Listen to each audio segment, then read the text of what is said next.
Church and Society is a committee at Grace, and I think of it as the place where the church meets the community and looks and identifies ways to address broader social needs and issues.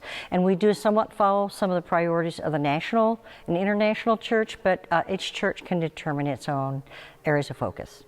I've always been engaged in direct care in my community. There are other nonprofits that I work with and volunteer for. But Grace is where I can do that as part of my spiritual journey. And so I would say that Church and Society has just been a natural fit for me, really, since I joined Grace. A couple years ago, as part of the church's visioning process, our committee decided to host some listening sessions. We invited members of the congregation and in the neighborhood to respond to a survey. And the outcomes were that we identified important issues relevant to our local community, but we also engaged new people in leadership roles in ways we had not before.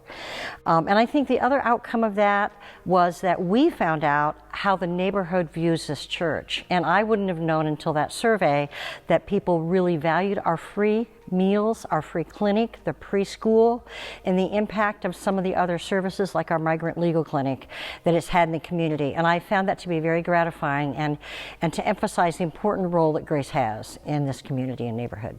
One of those issue areas that I'm particularly interested in is immigration, because Grace has for many, many years held a legal immigration clinic through Justice for Our Neighbors. And so that has been a natural fit. We actually host that clinic, and it's a really important part of what we do here in the community. Additionally, we have provided direct support to asylees who've come in terms of financial and other material support. So I would say that is one area that we've really had an impact in our church and also in our community, and people coming in from another country as well. So I'm involved in the LGBTQ advocacy work group for a number of reasons. In Christ, I'm a new person, having a new spirit in Christ. And so it's natural for me to not just advocate for, but to support and lift up people who are oppressed. But what really tugged at my heart about the LGBTQ community was they're being oppressed for just because of who they are.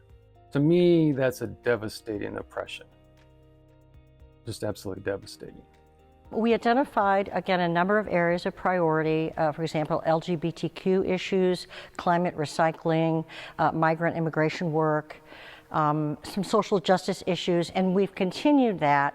And so my vision is that because we've got smaller groups of people with, again, kind of leadership that grew up that is taking that on, that they will be the ones working within and outside of our church to address those issues and to go to city council meetings or to do the kinds of needs that we identify. And so I just want to continue to see that work solidify and engage more and more people. I would like to see us move forward, and not just for Grace to continue to move forward, for Grace to continue to do action steps and move forward, but for Grace to maybe help spearhead growing this network of support, allies of this community, to not just come together, but come together to do action steps.